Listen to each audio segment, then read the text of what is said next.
Inmediatamente nos conectamos con nuestra segunda invitada, porque ya la teníamos en espera. Y pidiéndole mil disculpas, ¿no?, por el tiempo. Doctora Lady Zúñiga. Con ella vamos a hablar sobre las nuevas masacres carcelarias. Vamos a ver si le decimos que baje un poquito la cámara a la doctora Lady Zúñiga.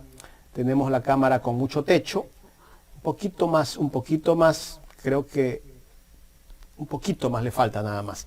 Pero bueno, vamos a empezar, ahí vamos viendo, vamos arreglándola. Ahora sí, me pone en pantalla nuestra invitada. ¿Cómo está, doctora? A los tiempos, un gusto saludarla. Me gustaría que esta entrevista hubiese sido para hablar de cosas positivas de lo que está pasando en el Ecuador, pero no son cosas tan positivas, son cosas negativas. Y lamentablemente tenemos que recurrir a usted porque usted fue ministra de Justicia en el gobierno de Rafael Correa, y que de alguna manera en esa administración no hubo lo que estamos viviendo ahora en el país, pues. Las masacres en las cárceles, ya estamos por cerca de 400 personas asesinadas dentro de las cárceles. Entonces, así es. ¿Cuántas? Lo que usted dice es muy cierto. Nunca en la historia de la democracia se había visto imágenes tan bárbaras justamente de lo que estamos viendo en el sistema penitenciario. Jamás, el Ecuador jamás ha vivido el nivel de violencia que hoy se estamos viviendo a vista y paciencia de las autoridades, porque eso es lo peor. No hay una reacción, no hay una respuesta, ni siquiera está nombrado el director del SNAI, ni siquiera se ha definido quién es la persona que es responsable del SNAI. Entonces, sin duda, hay una falencia, el Estado ha fallado, ha abandonado totalmente el sistema penitenciario, y las 8 masacres que hemos visto ya en estos cerca de 2 años, más cerca de 400 personas asesinadas bajo custodia del Estado, son el resultado de ese abandono. ¿Por qué es tan difícil para un gobierno solucionar este problema de las cárceles? Yo no sé por qué se puede tornar tan complicado, porque yo creo que es una decisión, desde mi punto de vista, política del gobierno, decir, a ver, vamos a ordenar esto, ¿lo ordenamos o lo ordenamos? Si entran armas a las cárceles, vamos a poner los escáneres a funcionar. Vamos a poner gente que controle, no sé de qué manera. Yo creo que yo nunca he estado en un cargo como este en las cárceles, pero yo no lo veo tan complicado. ¿Qué es lo que falta, doctora, para solucionar este problema? Mire, el tema aquí pasa por un tema de voluntad. Porque el desconocimiento, hemos visto que también ha sido parte de este problema, el desconocimiento, el tomar decisiones, digamos así, apresuradas, ¿no? Sin ninguna claridad del objetivo, de lo que se quiere. Hoy por hoy las cárceles del Ecuador están en manos de las bandas delincuenciales, y eso es innegable. Y lo veníamos anunciando, lo veníamos diciendo efectivamente por esa falta y de respuesta allá las anteriores hechos de violencia que habíamos visto al interior de los centros. Y las respuestas han sido siempre respuestas parche.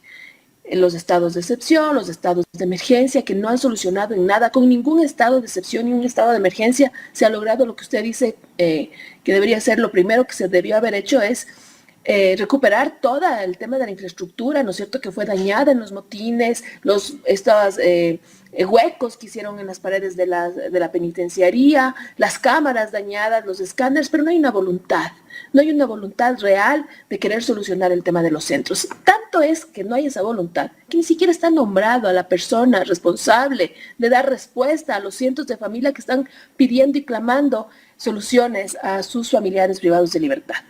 Entonces ahí se nota la desidia, la indolencia justamente en la actuación de lo que tiene que ver en el control de los centros penitenciarios.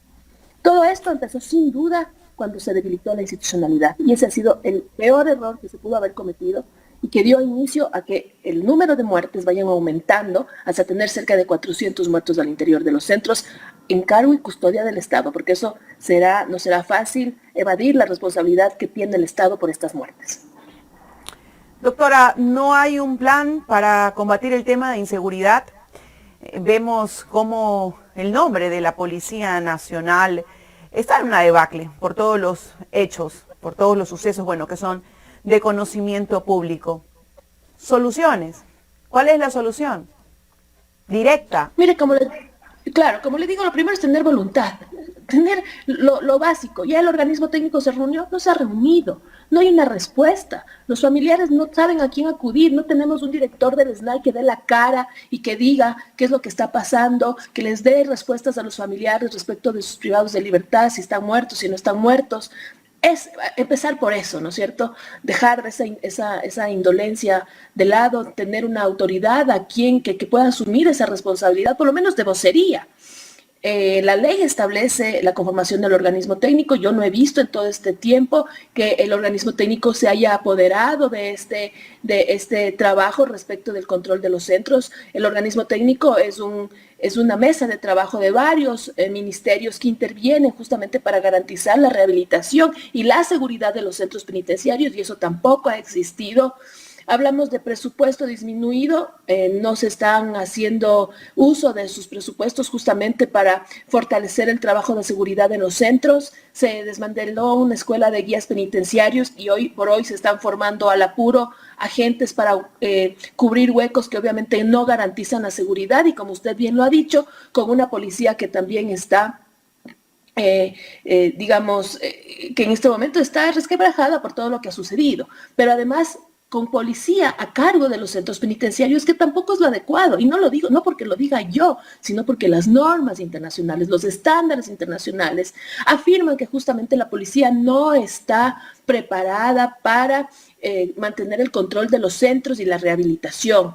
La policía debe hacerse cargo solo de la seguridad, pero no debe ser la cabeza del sistema penitenciario, como ha venido sucediendo desde hace 2 años. Ahí están los resultados de que sea solo la policía la que maneje el sistema penitenciario. El sistema penitenciario debe tener 2 ejes: la seguridad, sin duda la principal, pero también la rehabilitación. Pero hoy los centros que quedan en el Ecuador, los centros que nos han dejado a partir del 2018, después de que eliminaron el Ministerio de Justicia, ya no rehabilitan, solo matan. Esa es la garantía que los privados de libertad y sus familiares pueden encontrar. Doctora, el presidente, dentro de la consulta popular, plantea algunas cosas, ¿no? Entre ellas el tema de la intervención de militares y Fuerzas Armadas para controlar el tema de inseguridad y también de la extradición. ¿Esto será una, de pronto, solución o parte de la solución para el tema de inseguridad en el país? Mira, yo siento que estas propuestas solamente tratan de desviar los reales problemas del país. Posiblemente pueda tomarse en cuenta, pero no es el momento para hablar de una consulta popular cuando el país está cayéndose en pedazos. Esa no es la salida. Si es que se logra, si es que el presidente piensa que con la extradición de los narcotraficantes del sistema de seguridad va a mejorar nuestro país, está muy equivocado, porque aquí se trata de tener una política criminal clara que el Estado, que el gobierno ecuatoriano no lo tiene. No se trata solamente de perseguir a los delincuentes, hay que prevenir el delito, y en eso el gobierno nos ha quedado debiendo. Sin duda, el gobierno nos ha quedado mal en muchas cosas. ¿A quién tenemos que entonces en este momento darle la responsabilidad de la seguridad, o a quién se le debería dar la responsabilidad de la seguridad de este país? Mire, sin duda la política de rehabilitación social está bajo la responsabilidad del gobierno nacional. Yo no sé qué más se espera, cuántos muertos más, cuántos masacres, cuántos más hechos de violencia se necesitan para dar una respuesta contundente a este problema. No hemos visto que se sienten en una mesa todas las funciones del Estado, porque sin duda, más allá de que el gobierno maneje la política de rehabilitación, es importante también un trabajo articulado con la función judicial, saber qué está pasando con esa aplicación de las normas vigentes a través justamente de la función judicial. Es decir, son varias las aristas y las faltas que hemos visto. Como bien decía anteriormente, parecería que no debería ser tan difícil si el Estado tiene todo el poder y las herramientas para, con voluntad, intervenir en estos centros de rehabilitación. Número 1, para clasificar a los privados de libertad.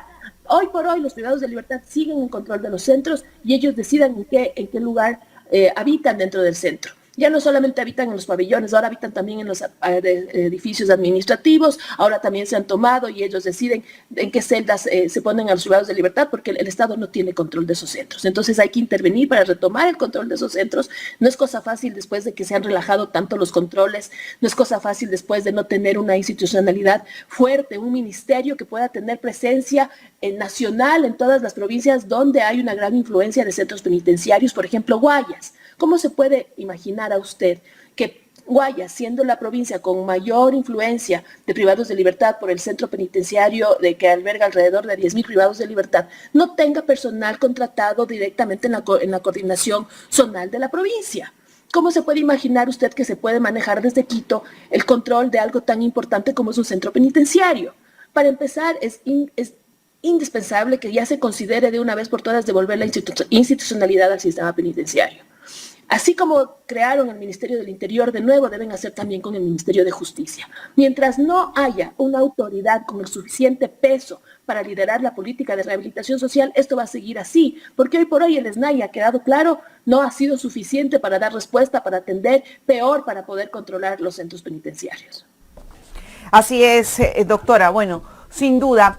Pero bueno, aquí hay muchas aristas, ¿no? Es un problema de inseguridad bastante grande, donde sin duda también están metidos los altos mandos, también están metidos gente del gobierno, porque se habla mucho de que hay injerencia, de que también están metidos en actos de corrupción y que todo esto es orquestado por las grandes mafias. ¿Será que tenemos que pensar ya en realmente hacer una evaluación de todo el sistema judicial, policial, para poder un poco sacar estos malos elementos? Porque yo me pregunto, y nos preguntamos todos, y es la pregunta de siempre, ¿cómo ingresan las armas?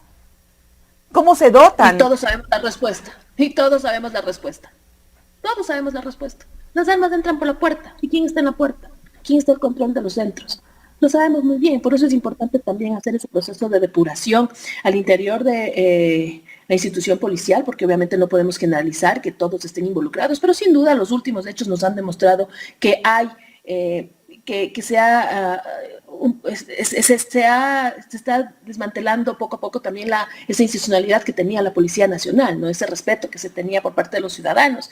Y eso es importante, y no porque los ciudadanos queramos hacerlo, sino porque obviamente los hechos que han sucedido en los últimos días, no solamente con el caso de María Belén, sino todos los hechos a nivel nacional, justamente en la cárcel de Cotopaxi, cuando pasaba este hecho tan terrible y se buscaba el cadáver de María Belén, no sé si usted recuerda, en las noticias comentaban que se había detenido a un miembro policial tratando de ingresar municiones a la cárcel de La Tacunga.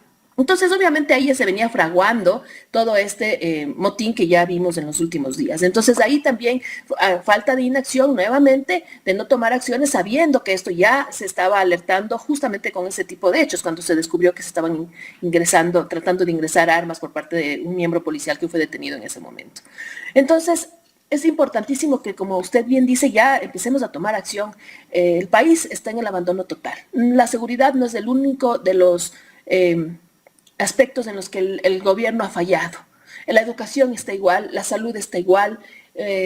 Cientos de niños en este último periodo escolar no han logrado entrar a estudiar. Entonces también nos corresponde ya a los ciudadanos tomar acción, rescatar el país, tener memoria para elegir a nuestros gobernantes que en verdad, más allá del querer gobernar, también tengan la vocación y tengan el conocimiento para hacerlo, porque está en manos de estas personas la vida de cientos de ciudadanos.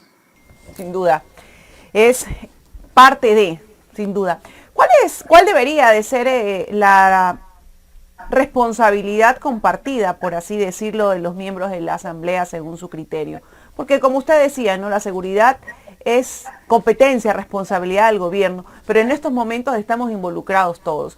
¿Cuál debería ser el accionar en este caso de la Asamblea, donde hay una mayoría de oposición al gobierno y donde de una u otra forma todos los ecuatorianos estamos sufriendo el tema de inseguridad? Por supuesto, como yo le decía, el tema, lastimosamente lo que aquí ha sucedido es que los gobiernos de turno han pensado que la política de seguridad es una política de gobierno y con el cambio de gobierno y por el odio al antecesor, entonces han querido cambiar todo, han destruido todo y al momento estamos viviendo lo que está sufriendo nuestro país. Entonces se tiene que entender primero que la política de seguridad, la política criminal tiene que ser una política de Estado. Que no dura 4 años, que tiene que mantenerse en lo que sea, digamos, que obviamente puede ser perfectible, pero que tiene que mantenerse. Hoy por hoy yo creo que los centros de rehabilitación que tiene nuestro país no son como los de hace 10 años, ni los de hace 15 años. Nos regresaron, creo que hasta antes incluso de la República. Entonces, realmente nunca hemos estado así. No va a ser fácil volver o intentar volver a tener unos centros penitenciarios donde se pueda garantizar mínimamente la rehabilitación, donde privados de libertad puedan estudiar, donde realmente tengan alguna oportunidad de justamente de reinsertarse después de pasar por un centro de rehabilitación. Es decir, lo que han hecho con el país es realmente doloroso porque no sé cuántos años podrá tomar volver a tener unos centros penitenciarios como en el 2014 que llegaron a tener un 0% de hacinamiento y donde el Estado con toda seguridad tenía el control de los centros. Entonces, creo que es importante que haya esta voluntad estatal. Por una parte, la función legislativa sin duda tiene que hacer la revisión de cómo está haciendo la aplicación del COIP para poder mejorar justamente mejorar y disminuir la violencia intracarcelaria. La función judicial sin duda es una piedra principal de estos hechos, porque hay que ver cómo se están aplicando, por ejemplo, el tema de prisiones preventivas y cómo se están aplicando también el tema de beneficios. Cerca de 4,000 carpetas están esperando ser despachadas para atender prelibertades, libertades condicionales, etcétera. Entonces, es importante también poder revisar qué está pasando con ese despacho de esas carpetas, porque eso sin duda puede reducir el hacinamiento y con eso se puede disminuir también la violencia intracarcelaria. Entonces, hay que arrancar, como usted bien decía, por dónde empezar, cómo retomar el control de los centros. Lo primero es tener voluntad y asignar los recursos para hacerlo. Doctora, una última pregunta. Son cerca de 400 personas asesinadas en las cárceles. Los familiares de estas personas, tarde que temprano, van a demandar al Estado. ¿Quién tendrá que responder por esas demandas? Mire, como yo le decía, la responsabilidad estatal es inaludible, porque tal como lo establece la Constitución, el Estado es responsable de precautelar la seguridad y la integridad de las personas que están bajo su custodia, que están privadas de su libertad. El Estado es el custodio de los derechos de estas personas. Entonces, no va a haber forma de que puedan eludir esa responsabilidad, disminuyendo justamente, diciendo que la causa de esto son la riña entre bandas, cuando eso ha existido siempre en los centros penitenciarios, siempre ha existido. El tema es que no ha habido la voluntad y no ha habido la seriedad para dar una respuesta integral desde cuando esto empezó a darse. Cuando ya eliminaron el Ministerio de Justicia es cuando se empezaron a relajar los controles y ahí empezó la debacle del sistema. Eso también es una gran responsabilidad del Estado y en su momento del presidente Lenín Moreno de haber tomado esa pésima decisión. Doctora Lady Zúñiga, quiero agradecerle por haber aceptado dialogar con Ecuador en Directo. Le agradezco también por la invitación. Un saludo. Gracias a la doctora Lady Zúñiga, ex ministra de Justicia, aquí en el programa Los Especialistas de Ecuador en Directo.